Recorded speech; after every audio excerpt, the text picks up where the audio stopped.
Remove the cobwebs from your mind. You become what you think you are. But what do you think? How are your thoughts processed? How accurate are they? And most importantly, are your thoughts positive? These are the tangled mental cobwebs that, once you get caught in them, are difficult to escape. They often disturb the thinking of most people, even the most intelligent minds. Our thoughts, emotions, passions, habits, and beliefs can all become trapped in these webs. Sometimes we want to change our bad habits. At other times, we are drawn into wrong actions. Like insects caught in a web, we struggle to break free, but the more we struggle, the more tightly we are trapped. Some people give up and suffer deep inner conflict, but others learn how to tap into and use the power of the subconscious through awareness. These are the winners. This book teaches you how to access and use that power. Unlike insects, we can avoid these webs by controlling our mental attitude. We can remove them and sweep them away as soon as they begin to form. Even if we get caught, we can still free ourselves and remain in control of our lives. You can do this by thinking accurately with a positive mental attitude (PMA). And accurate thinking is one of the 17 principles of success presented in this book. To think accurately, you must use reason. The science of reasoning is called logic. You can study logic through books written on this subject, such as The Art of Clear Thinking by Rudolf Flesch, Your Most Enchanted Listener by Wendell Johnson, Introduction to Logic by Irving Copey, The Art of Straight Thinking by Edwin Levitt Clark. These books can be very helpful. However, we do not act based on reason alone. Humans also act based on instinct, habits, intuition, experience, and many other factors, including tendencies and environment. One cobweb in our thinking is the assumption that people always act rationally. In reality, our actions are often driven by what we want to do. Each of us makes our own decisions, but when we analyze our reasoning, we often arrive at conclusions that align with subconscious desires. This tendency exists in most of us, even among great thinkers and philosophers. In 31 BC, a Greek philosopher living near the Aegean Sea wanted to travel to Carthage. As a master of logic, he carefully analyzed all the reasons to go and all the reasons not to go. For every reason to travel, he found many reasons to stay. For example, he might suffer from seasickness. The ship was small, just one strong wind could cost him his life. There were pirates waiting in Tripoli to attack merchant ships. If he were captured, he might be robbed or even sold into slavery. Balancing reason and emotion. But he decided to go anyway. Why? Because he wanted to. Emotion and reason should be balanced in every person's life. Neither should dominate the other. Sometimes, you should follow what you truly want rather than only what logic tells you. Just like that philosopher, he ended up having a wonderful journey and returned home safely. Even Socrates, one of the greatest thinkers of all time, had his own mental cobwebs. Do you only see faults in others? When he was young, Socrates fell in love with a beautiful woman named Xantippe. Although he was not handsome, he was very persuasive and he succeeded in winning her heart. She agreed to marry him, but after their honeymoon, their marriage was not smooth. Xantippe began to notice her husband's flaws and Socrates did the same. He wanted to assert himself. He was selfish. Meanwhile, his wife constantly complained. Socrates once reasoned, "My goal is to live in harmony with people. I chose Xantippe because if I can live peacefully with her, I can live well with anyone." That was his logic, but his actions did not match it. Perhaps he only tried to live in harmony with a few people, not everyone. Instead, Socrates should have tried to understand and positively influence his wife with care and love, just as he did when he first won her heart.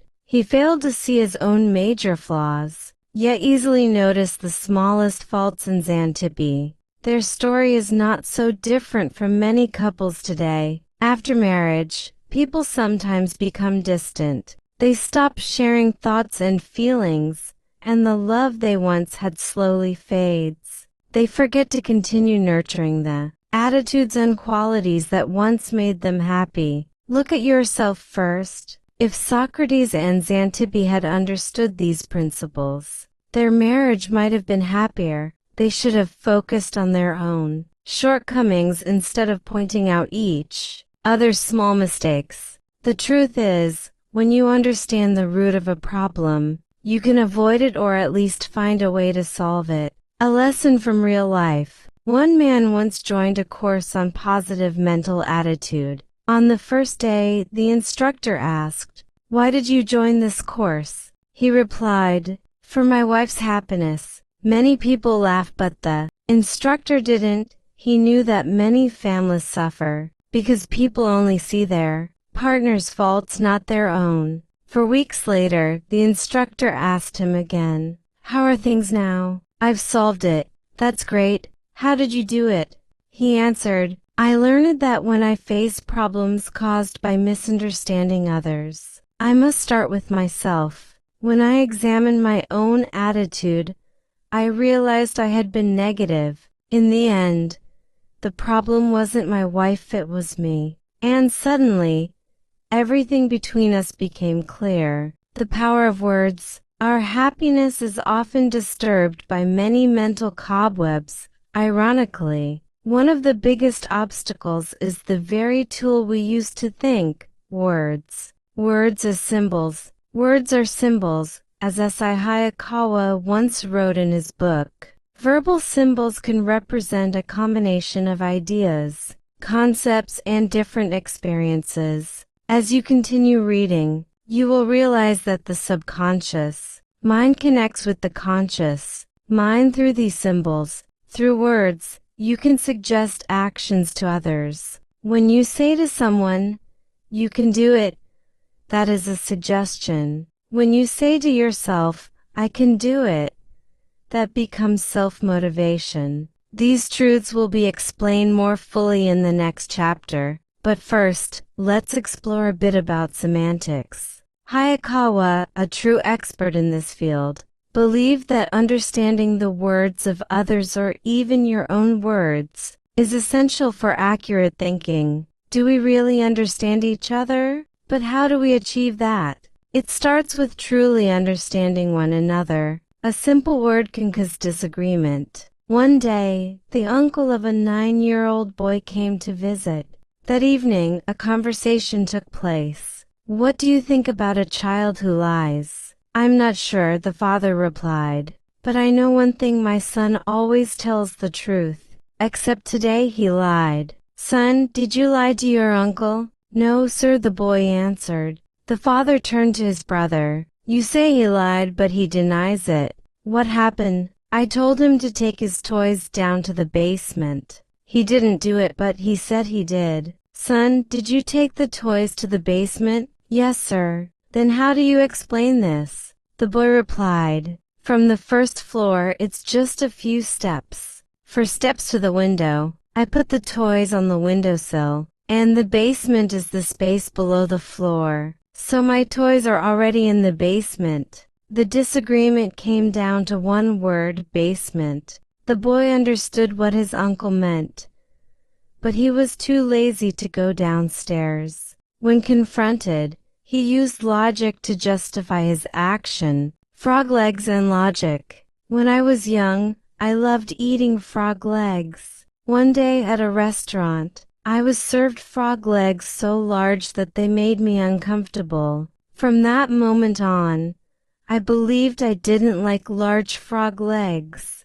Years later, I visited a fine restaurant in Louisville, Kentucky, and saw frog legs on the menu. I asked the waiter, "Do you have small frog legs?" "Yes, sir." "Are you sure?" "I don't like big ones." "Absolutely, sir." But when the dish arrived, they were large. "These aren't small." I complained. "They are the smallest we have, sir." The waiter replied politely. Instead of arguing, I decided to eat them anyway. To my surprise, they were so delicious that I wished they were even bigger. The lesson. That day, I learned an important lesson about logic. When analyzing a situation, I had judged big and small based on a false assumption. False assumptions and clear thinking. The size of the frog legs did not determine whether the dish was good or bad. The real issue was that the large frog legs I had eaten before were not fresh. Yet I developed a dislike for large frog legs, simply because of their size, not their taste. Now we can see that when we begin with false assumptions, these mental cobwebs prevent us from thinking clearly. Many people think inaccurately because they allow wrong assumptions to control their minds. Words and phrases like always, only, never, nothing, everyone, no one, impossible, either or, are often based on false assumptions. When people use them,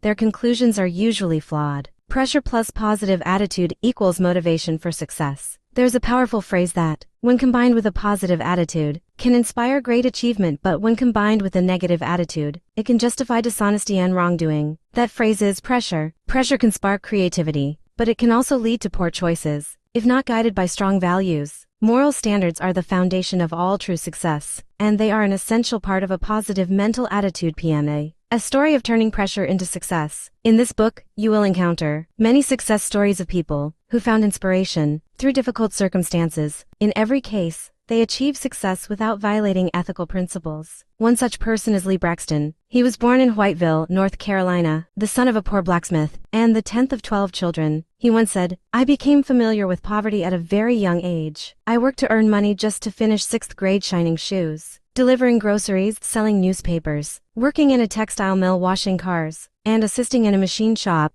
later as a mechanic. Lee thought he had done his best, but he still lacked direction. He got married, and he and his wife struggled to survive on a small income. Escaping poverty seemed impossible. Then the Great Depression came. Lee lost his job. His home was about to be taken away because he could no longer make payments. His situation seemed hopeless. The turning point. One day, a friend gave him the book Think and Grow Rich. That friend had also lost everything but rebuilt his life after reading it. Now Lee was ready. He read the book again and again, searching for financial success. Then he told himself, it seems I still have a lot to do. I must add something. No book can do it for me. First, I must develop a positive attitude toward my abilities and opportunities. I must choose a definite goal higher than any I've set before. And I must start now. I'll begin with the first job I can find. And he did. From nothing to success, Lee found a modest job, a small but important beginning, turning pressure into success and failure. Just a few years after finishing the book Think and Grow Rich, Lee Braxton founded and became the president of the First National Bank in Whiteville. He was also elected mayor and became involved in many other successful business ventures. You see, Lee had set a very high goal to become wealthy enough to retire at the age of 50. However, he achieved success 6 years earlier and retired at 44 with a steady income. What matters here is not the specific jobs he did or the investments he chose to move from failure to success. What truly matters is this. It was the pressure of poverty, combined with a positive mental attitude, that pushed him to act and rise above his circumstances, without ever violating moral principles. An honest person will never cheat, lie, or steal even under pressure. Integrity is a natural part of a positive attitude. Pressure plus negative attitude equals crime. In contrast, there are thousands of people with negative attitudes who ended up in prison for theft, embezzlement, or other crimes. When asked why they committed those acts, their answer is often, I had no choice, and that very belief is what led them there. Their thinking was clouded by mental cobwebs, making them believe that poverty forces people into dishonesty. The story of Al Capone. Years ago, while working as a consultant in the library of a federal reformatory in Atlanta, Napoleon Hill had several private conversations with the infamous gangster Al Capone. One day Hill asked him, how did you begin your life of crime? Capone answered with a single word, poverty. After saying that, tears appeared in his eyes. He went on to talk about some good deeds he had done, acts the media never mentioned. But of course, those good deeds could never make up for the crimes that made him notorious. The consequences of negative thinking. This unhappy man wasted his life, lost his inner peace, destroyed his health with a fatal illness, and spread fear and suffering wherever he went, all because he never learned how to remove the mental cobwebs in his thinking about pressure and hardship. The Power of Positive Thinking. In the best-selling book The Power of Positive Thinking, Norman Vincent Peale encourages people to live better lives by applying timeless truths, such as a man thinks, so is he. With faith all things are possible. Faith without action is nothing more than an illusion.